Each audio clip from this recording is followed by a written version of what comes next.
Olá, meus amigos, minhas amigas e seguidores. Primeiramente, quero me apresentar.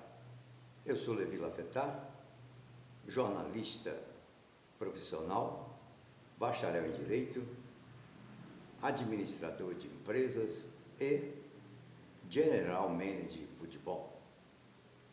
Logo aqui abaixo tem um link onde eu vou me apresentar aos senhores, principalmente aqueles que não fazem parte do canal, mas que a partir de hoje tenho certeza que vão se inscrever e também vão colaborar para o crescimento do canal.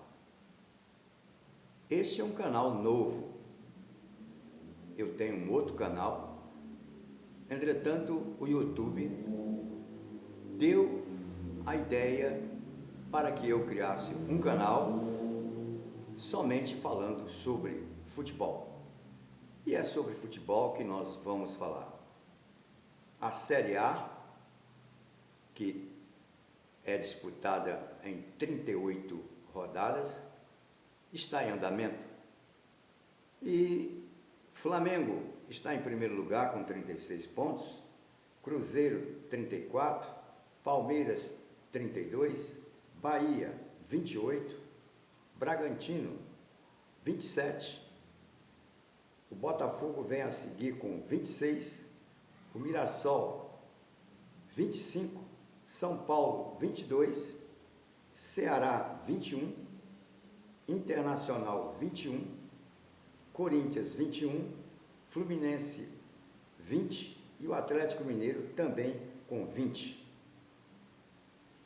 E é sobre o nosso Atlético Mineiro, aqui o Atlético Mineiro de Minas Gerais, que vamos falar.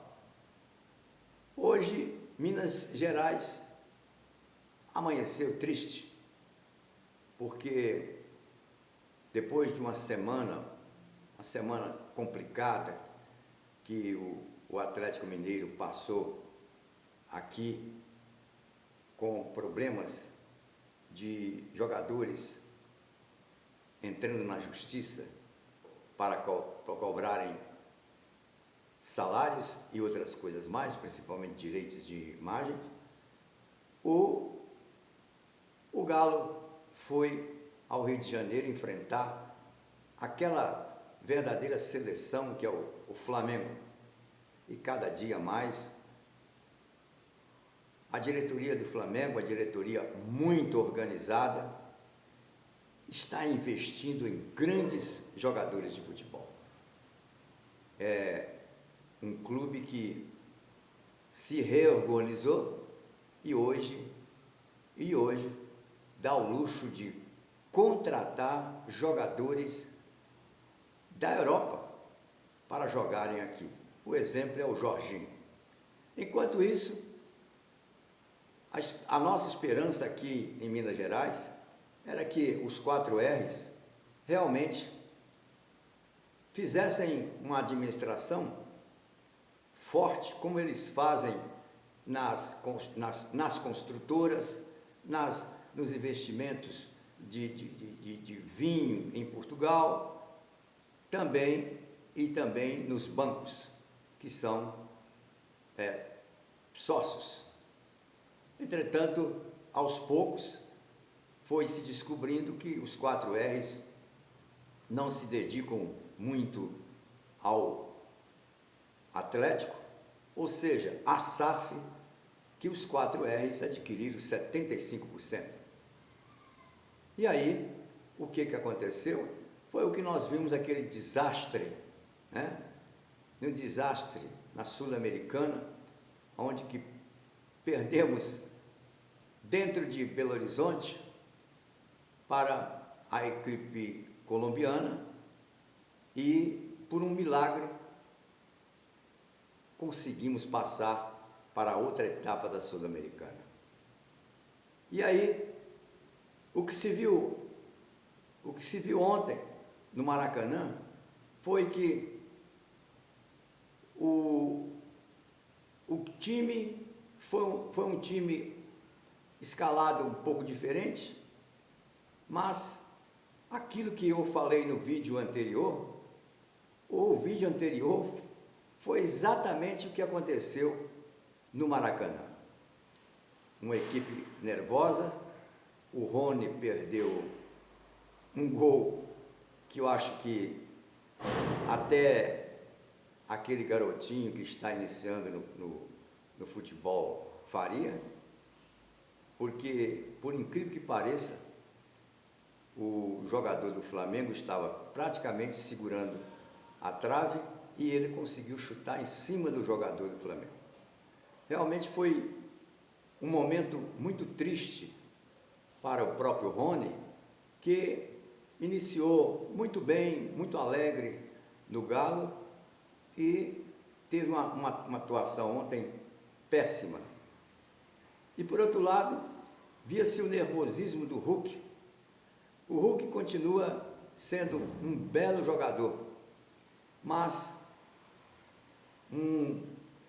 um capitão muito nervoso, que gosta de chamar para si o futebol que está dentro do gramado.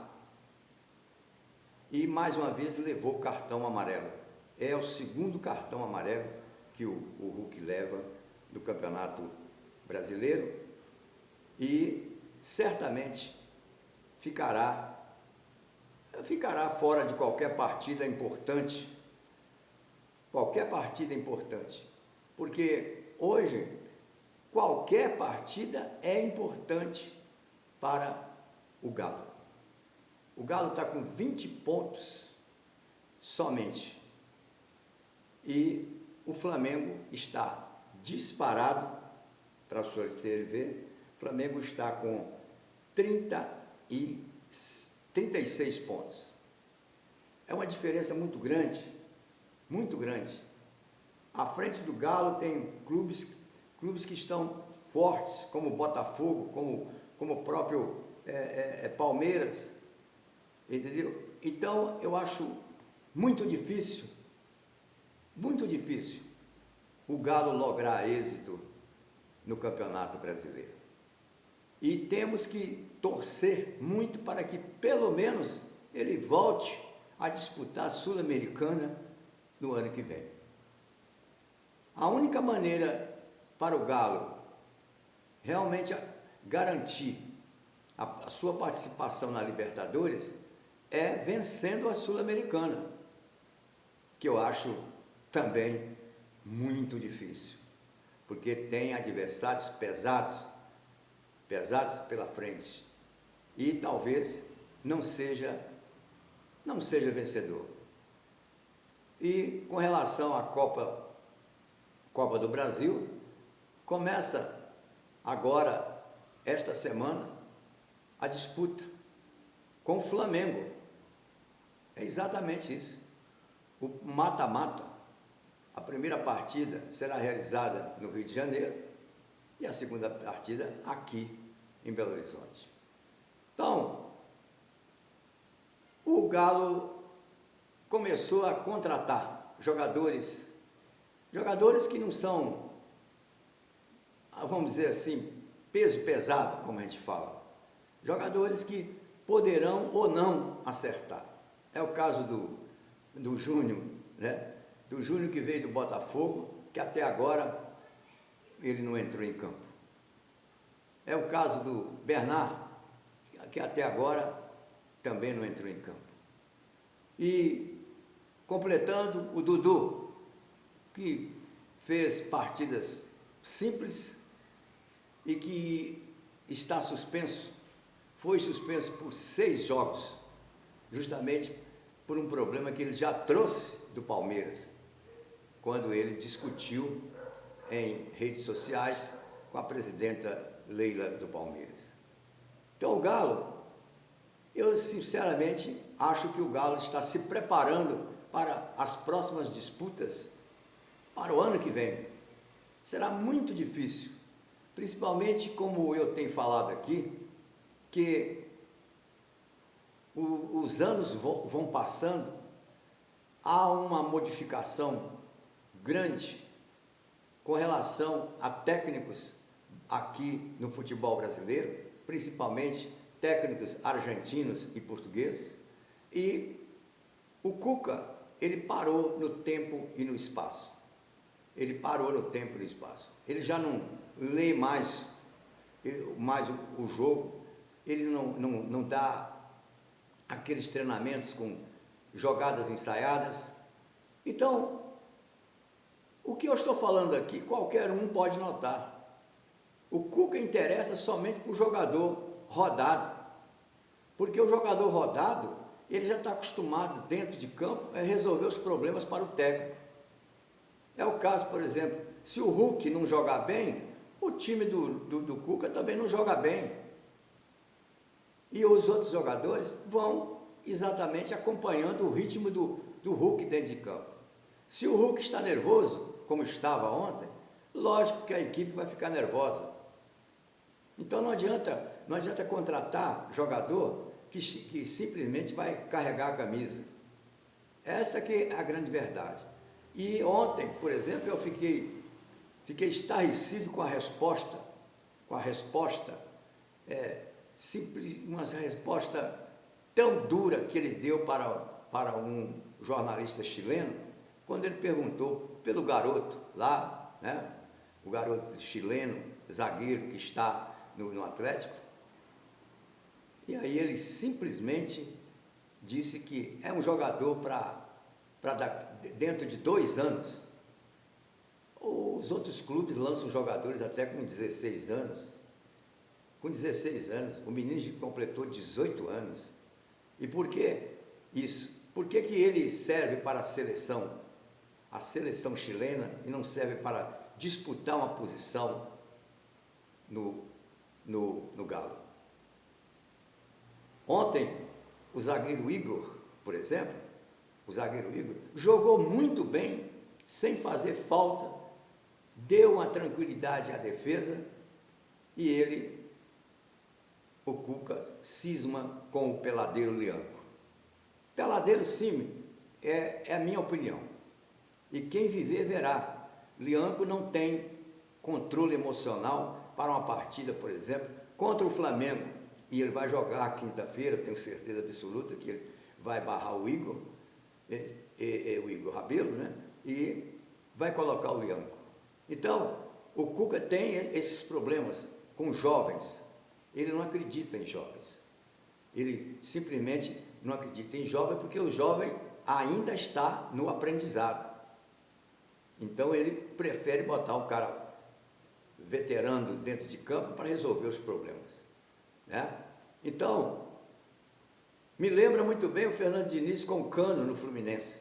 Enquanto o Cano foi aquele artilheiro maravilhoso, o Fernando Diniz deitava e rolava e contava aquela história daquele sistema tático que ele tinha, que era assim, assim, assado. Depois que o Cano deixou de fazer gols, Fernando Diniz entrou pelo Cano. Então, eu só estou dando um exemplo, é que nós não podemos de forma alguma exigir muito do Hulk. O Hulk ontem estava nervoso porque ele é um jogador responsável, muito responsável. E quando ele vê que os outros estão nervosos por problemas extra-campo, porque o problema realmente do pagamento, a falta de pagamento, é um problema sério para o jogador de futebol, para qualquer empregado. Para qualquer empregado. Então ontem o time jogou um pouco melhor porque houve um sistema retrancado. E por outro lado, os senhores podem olhar a escalação do Flamengo, que o Felipe, o técnico, colocou um time, sinceramente, um time descansado, porque era um time que quase que não jogava. Ou seja, um time lá B, C do Flamengo. Porque o elenco do Flamengo é um elenco que tem realmente jogadores de alto nível. Então pode olhar que teve um jogador chileno, lateral direito, aquele que ficou segurando a trave, ele estava há 1 ano parado e foi jogar, porque o Felipe Luiz também viu a fraqueza do sistema tático do Galo, que é um sistema quadrado, um sistema antigo, que você não vê jogadas. Tudo ali vamos nós, vamos, seja o que Deus quiser. Você não vê aquela triangulação, você não vê aquela infiltração de quem vem de trás, você não vê nada disso. Você vê exatamente, vai dar certo ou não vai dar certo. O Hulk, de tão nervoso, tão preocupado com o Galo, que realmente ele merece aplausos. O Hulk perdeu um gol incrível, como os senhores aí devem ter visto. Ali pela esquerda ele entrou e ao invés de chutar, bater para o gol, ele tentou devolver a bola, né, horizontalmente para quem? Para Rony, que havia perdido um gol incrível, né? E outra coisa, o Scarpa, o talentoso Scarpa, agora virou lateral esquerdo. E quem é que contratou? Quem é que pediu? O lateral esquerdo que veio do Palmeiras? Foi o Cuca, ele que pediu. Enquanto que o Fux está lá, titular absoluto do Palmeiras. E nós precisando de um bom zagueiro. Será que o nosso amigo treinador do Palmeiras não entende de futebol? Ele enxergou que o Fux tem talento, é um jogador que ele lá de trás ele coloca realmente a bola lá na frente com perigo para o adversário. Então, a minha preocupação como mineiro que sou, como simpatizante que sou do Atlético, é que nós simplesmente estaremos participando não só do campeonato Série A, Copa do Brasil e a Sul-Americana. Não vejo, infelizmente não vejo, a não ser que haja realmente um milagre, que essas contratações agora resolvam jogar e dar um descanso ao Hulk, porque não é possível ficarmos esperando somente do Hulk. E o Cuca precisa pensar bem no que vai fazer nas próximas partidas, porque nós estamos cansados de tantos vexames. Não adianta a atuação foi boa. Atuação em futebol é bola na rede. Não adianta atuar bonitinho, é bola na rede. E tem que ser realmente objetivo, muito objetivo. Então, aquele problema extracampo, o Hulk foi entrevistado ontem e ele demonstrou uma certa insatisfação e mandou a seguinte frase no ar: nós estamos vendo aí as contratações, mas ainda não recebemos tudo que temos direito a receber. E é verdade, meu amigo, é muito verdade. Como é que você está devendo pagamento de salários e fica com contratações? Claro, evidente, que existe alguma coisa errada dentro da SAF. E por que continuar com o Cuca? Eu acho que deveria contratar um técnico realmente mais atualizado, já que infelizmente, eu, por exemplo, queria muito, mas não posso dizer que o Galo vai vencer alguma coisa, algum título, vai conquistar algum título este ano. Então, eu contrataria um técnico de maior gabarito e ele sim iria preparar. Os exemplos estão aí. O nosso maior adversário, o Cruzeiro, aqui em Minas Gerais, está indo muito bem, obrigado, com 80% dos jogadores que o Jardim encontrou. Exato, 80% dos jogadores que o Jardim encontrou. Ele simplesmente usou o conhecimento e organizou o Cruzeiro. Estou falando porque é o nosso maior adversário aqui, né? em Minas Gerais. Então, eu acho que muito difícil nós conseguirmos alguma coisa com o treinador Cuca. É isso aí, meus amigos. Mais uma vez eu peço aos senhores que se inscrevam, colaborem com o nosso canal e peço desculpas se eu não agradei a todos nesse momento, porque não adianta oba-oba, porque temos que mudar para melhor e mudar muito. E como eu lhes falei, o problema da falta de pagamento irá trazer problemas para a SAF. Não vejo hoje mais ambiente para o Rony e seria mais inteligente que aquele responsável por contratações e também transações com jogadores procurasse resolver o problema do Rony, porque ele não terá mais cabeça para jogar, principalmente quando estiver aqui em Belo Horizonte disputando alguma partida pelo Galo. Esta é a minha opinião. Agora, eu espero estar errado, porque Minas Gerais precisa realmente de grandes representantes, tanto na Série B como na Série A. Até a próxima!